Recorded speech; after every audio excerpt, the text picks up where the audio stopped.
Hi friends, നമുക്കിന്ന് ബൈബിളിൽ സെക്കറിയാവ് എന്ന വൃദ്ധനായ ഒരു പുരോഹിതനെക്കുറിച്ച് കേൾക്കാം. ദൈവം അയച്ച ഒരു മനുഷ്യനായിരുന്നു സെക്കറിയാവ്. ഒരു ദിവസം ദൈവത്തിൻ്റെ മന്ദിരത്തിൻ്റെ ഉള്ളിൽ സെക്കറിയാവ് എന്ന വൃദ്ധനായ ഒരു പുരോഹിതൻ ധൂപം കാട്ടിക്കൊണ്ടിരിക്കുകയായിരുന്നു. പുറത്ത് ജനങ്ങൾ പ്രാർത്ഥിച്ചുകൊണ്ടിരുന്നു. പെട്ടെന്ന് സെക്കറിയാവ് ഭയന്ന് വിറച്ചു. ഒരു ദൂതൻ വന്ന് ഇങ്ങനെ പറഞ്ഞു: ഭയപ്പെടേണ്ട, ദൈവമാണ് എന്നെ അയച്ചത്. നിന്റെ ഭാര്യ ഒരു മകനെ പ്രസവിക്കും. അവന് യോഹന്നാൻ എന്ന് വിളിക്കണം. ജന്മന അവൻ പരിശുദ്ധാത്മാവിനാൽ നിറഞ്ഞിരിക്കും. അവൻ അനേകരെ ദൈവത്തിങ്കിലേക്ക് തിരിക്കും. പുറത്ത് കാത്തുനിന്നവർ ആശ്ചര്യപ്പെട്ടു. സെക്കറിയാവേ, ഞങ്ങളോട് സംസാരിക്കുക. പുത്രൻ ജനിക്കുന്നതുവരെ സെക്കറിയാവിന് സംസാരിക്കുവാൻ കഴിയുകയില്ലെന്ന് ദൂതൻ പറഞ്ഞ വിവരം അവർ അറിഞ്ഞിരുന്നില്ല.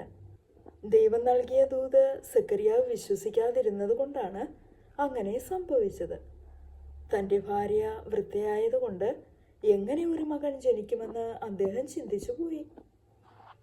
വീട്ടിൽ ചെന്നപ്പോൾ ദൂതൻ തന്നോട് പറഞ്ഞത് മുഴുവൻ സെക്കറിയാവ് എഴുതി വെച്ചു. തൻ്റെ ഭാര്യ എലിസബത്ത് അത്ഭുതപ്പെട്ടുപോയി.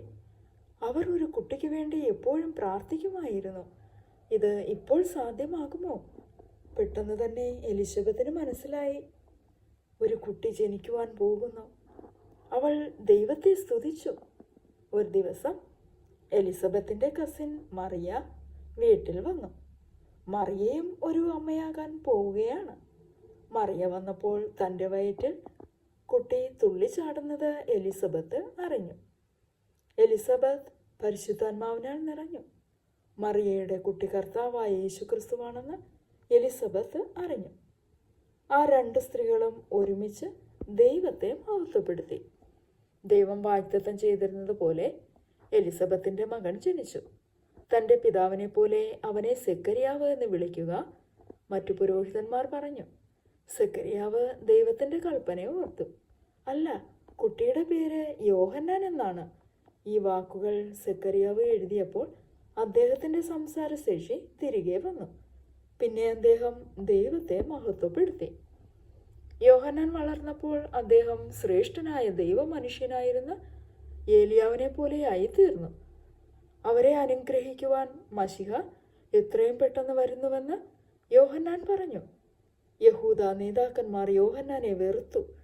കാരണം അവൻ അവരോട് പറഞ്ഞിരുന്നു, പാപം ചെയ്യുന്നത് നിർത്തി മാനസാന്തരപ്പെടുകയെന്ന്. അവർ തങ്ങളുടെ പാപത്തെക്കുറിച്ച് കേൾക്കുവാൻ ആഗ്രഹിച്ചില്ല.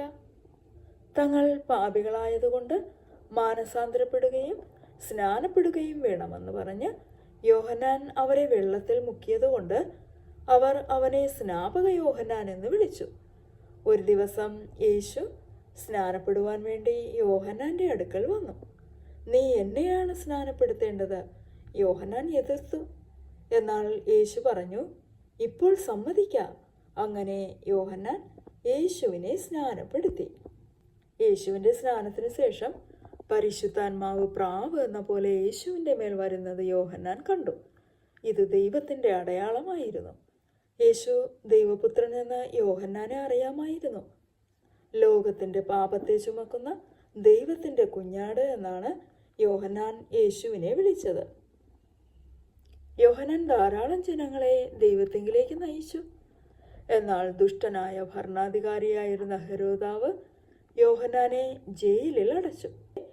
നിന്റെ സഹോദരൻ്റെ ഭാര്യയായ ഹെരോദിയയെ നിന്റെ ഭാര്യയായി എടുക്കുന്നത് പാപമാണെന്ന് യോഹന്നാൻ ഹെരോദാവിനോട് പറഞ്ഞിരുന്നു. അത് സത്യമാണെന്ന് ഹെരോദാവിനും അറിയാമായിരുന്നു. നീതിമാനും വിശുദ്ധനുമായ ഈ മനുഷ്യൻ ദൈവത്തിൻ്റെ ദാസനാണെന്നും ഹെരോദാവിന് അറിയാമായിരുന്നു.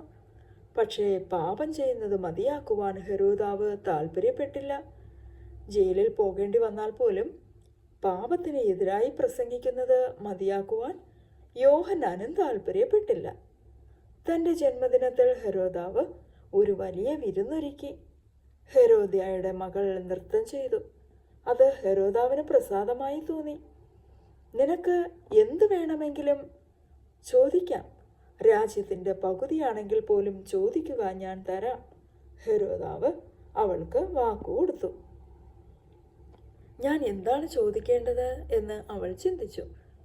യോഹന്നാനെ വെറുക്കുന്ന നീച സ്ത്രീയായ അവളുടെ അമ്മ ഹെരോദ്യ അവളോട് ഉപദേശിച്ചു.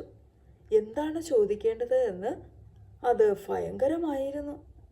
ആ പെൺകുട്ടി ഹെരോദാവിനോട് പറഞ്ഞു, യോഹന്നാൻ സ്നാപകന്റെ തല ഒരു പ്ലേറ്റിൽ വെച്ച് തരയണം. തൻ്റെ വാക്കുകൾ ഓർത്ത് ഹെരോദാവ് പശ്ചാത്തപിച്ചു. എന്നാൽ അത് തനിക്ക് പാലിക്കാതിരിക്കുവാനും സാധ്യമല്ല. ഹെരോദാവ് ഉത്തരവിട്ടു, യോഹന്നാന്റെ തല വെട്ടി ഇവിടെ കൊണ്ടുവരിക. തൻ്റെ പട്ടാളക്കാർ അത് അനുസരിച്ചു. വിശ്വസ്തനും ധീരനുമായ ദേവദാസന്റെ ശവശരീരം തൻ്റെ ശിഷ്യന്മാർ ദുഃഖത്തോടെ അടക്കി. ദൈവത്തിനു വേണ്ടിയുള്ള യോഹന്നാന്റെ വേല ഇവിടെ തീർന്നിരിക്കുകയാണ്. അവരുടെ ദുഃഖത്തിൽ യേശു അവരെ ആശ്വസിപ്പിച്ചു. ഹായ് ഫ്രണ്ട്സ്, ഈ കഥ ബൈബിളിൽ മർക്കോസ് 6-ാം അധ്യായത്തിലും ലൂക്കോസിൻ്റെ സുവിശേഷം 1-3 അധ്യായങ്ങളിലുമുണ്ട്. കൂട്ടുകാരെ, നിങ്ങൾ ലൈക്ക് ചെയ്യാനും സബ്സ്ക്രൈബ് ചെയ്യാനും മറക്കല്ലേ.